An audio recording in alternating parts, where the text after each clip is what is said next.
Hello guys, welcome to the channel IELTS with Mary, and this video is about speaking, actually speaking criteria. So, the first criteria, there is one of the most important ones, is fluency and cohesion.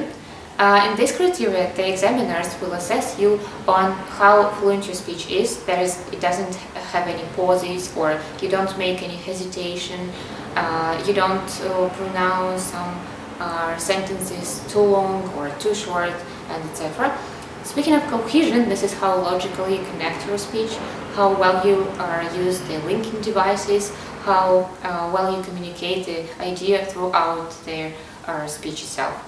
So here the maximum is, as you know, 9.0 from 1.0, but 0.0 actually. The next criteria is lexical resource. So for the lexical resource, you are expected to use as many interesting vocabulary structures as possible, idiomatic expressions, but some students use them not naturally and they insert them in the not needed context, so that is not the way to win any score. It is the opposite way, to lose a score probably. So if you want, for instance, 7.0, as we know this is about up and mid advanced level, then you need to show that you have an expert knowledge of any topic that they ask you. For instance, they can ask you about art, and then you are expected to show a deep knowledge of art phrases, techniques, and etc. So get well prepared in this part. If you want to get an even higher one, then definitely my best advice is to keep reading and watching lots of informative resources concerning this very topic. That there is a list of topics: music, art, homes, technology, education, languages, traveling, and etc. So you can plan it in parts, before your exam. So 2 days you are reading everything and watching everything and writing down everything about traveling. Then the next day or the next couple of days you go to another topic. This is a way for you to become an expert in each vocabulary sphere. The third criteria is pronunciation. That is a very important actually part, and usually very underestimated, because we don't actually even think deeply that this can be a part of the whole mark of your speaking. And in pronunciation you are not expected to make any mistakes, of course, so the stress should be correct in all around the sentences.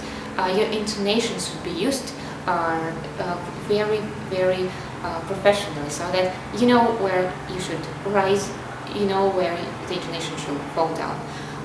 In the next videos I will explain you what kind of intonation we have in English language and how it works and how you can use it in your own purposes, how it can serve your own purposes and your own goals and aims. There is also different kinds of pitches. So what is pitch we'll also study in the next videos.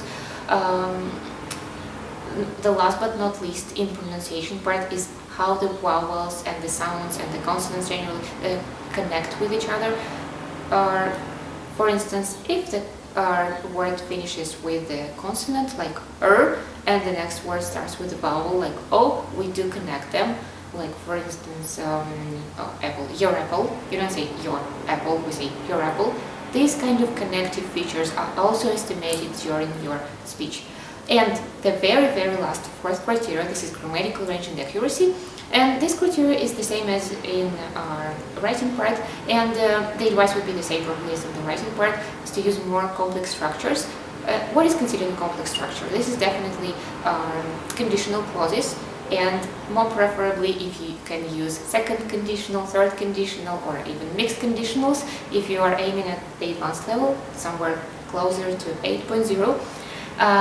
What else? This is definitely passive, and you can use passive to serve many purposes, this museum is often visited by, or this picture is very often described by, and of course you can use different perfect structures and etc. We are going to, in some of the videos, we're going to take very specific questions and I will explain you how you can boost your vocabulary and your grammar to show your best, to demonstrate that you are actually you have quite a good level of English. So, thank you for watching this video. See you next time.